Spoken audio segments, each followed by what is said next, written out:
Good evening, guitar addicts. My name is and welcome to Guitar Gods and Masterpieces. Guitar legend Steve Lukathur has a great new CD out called Transition. Let's have a listen to the album now, with Steve providing some great insights into the album. The title track, Transition, is an absolute killer. It takes the listener on a journey from jazz fusion to Pink Floyd, with the vocal starting about 3 minutes 58. Tell us about the writing and recording of that track.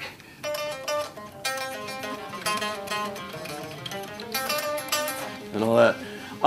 We wrote that in the studio. Steve Weingart, my keyboard player, comes up with me live, and CJ Vanston, my co-producer and keyboardist, engineer, thrill seeker.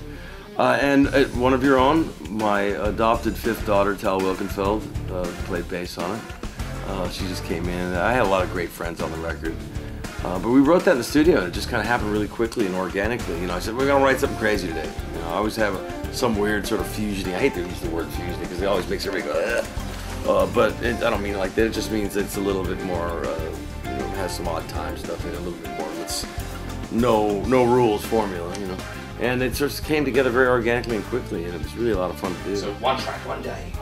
Well, we wrote the whole album like that. I mean, we'd write I'd write the music, and la melodies and maybe a song title, then I would take it away over the course of the year and write the lyrics, rewrite them, then we'd overdub with people onto the tracks, the written things that we were writing. Our writing demos, quote unquote, became the record because we never did it again. We just kept adding people, kind of like casting a movie, different guys would play on different tracks. So it was really a fun, a different way to do it, but it turned out great. Tell us about the instrumental track Smile. Did the chords dictate the melody, or did the melody dictate the chords? I wrote that. I didn't write that. I wish I wrote that. That's one of the most beautiful melodies ever. Charlie Chaplin wrote that song. I don't know if you know that. He's a silent film guy. My mom passed away, you know, and that was really hard. And she loved the beautiful melodies, and I dedicated that song to her. It's got a real deep sentiment. I mean, the opening lyric, which I don't sing but I play, is "Smile when your heart is breaking." You know what I mean? It's a sad song, even though it's "Smile."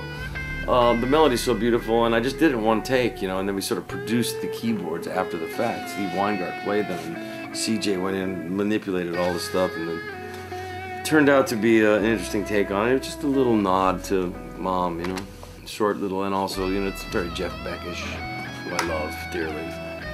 As a musician, he's brilliant, you know, he's one of the best guitar players, very emotive guitar player, and so I sort of, as an influence in my life, I played it like that, just one take, kind of like warts and all, and it has a lot of heart more than the big technique thing, you know.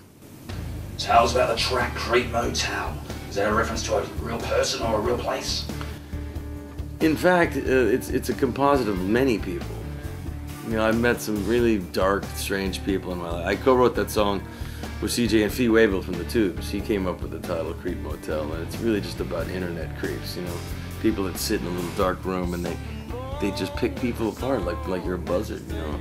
So it's like, say, you know, like the lyrics say your bullshit, you know. I mean, I don't care. You know, it gets to the point where you're really affected by it, and then you go, wait a minute, this person would suck cock to have my job. So like, really, yeah. I mean, you can pick me apart. You can pick anybody apart. Nobody's perfect. Certainly not me. So it's kind of like a piss take on that, but at the same time, kind of saying, you know, yeah, dig yourself. I get it, you know. Why don't you put your real name and your real face and your bio and let me have a go at you? It's really easy. Everybody knows what I look like, or knows what an artist looks like, and knows where, you know, what they can pick apart how you look, or what do you know, pick apart a performance from an iPhone or whatever. And it's just not fair. If you're gonna do that, let's level the playing field. Otherwise, you're just a fucking creep. Well said. Judgment Day is a great opening track. Has a great guitar solo. Makes the listener know it's a Steve Lukathur album straight away. Tell us about that track. Well, that's about a specific person who went after me that I know, and kind of like accused me and said they were going to do all this stuff, then found out that it wasn't true. So it's like, you know, before you barf out all this crap on an arena where millions of people could potentially watch it, it'll follow you forever. Better get your facts straight. So you use these things as tools for, you know, I'm not writing, ooh baby, I'm going to the club, and let's, you know, how big is my ass, or oh baby, I love you, because I'm not necessarily feeling that right now. You write about what you're feeling. It's a cool track. It was the first song we wrote for the album. It kind of set the pace. I'm really proud of that. And That's one of my favorite tracks on the record from a musical standpoint. And I tried my best to, do what I do best on it, try to make it interesting, great. There's a lot of guys that play better than me, so I'm just trying to play to my strengths as far as technique and all that shit. I mean, I'm always practicing, trying to get it together.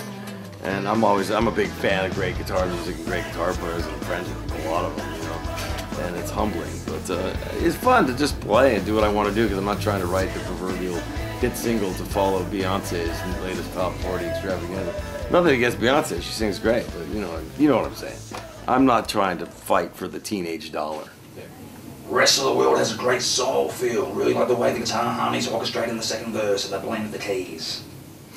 Well, it was my little ode to Brian May. We had this song. CJ had this song. Now, I didn't write that one. That was a wild card song. I said, well, I wanted to do something a little bluesier, like Joe Cockerish, and it ended up being a little more Steely Dan-ish.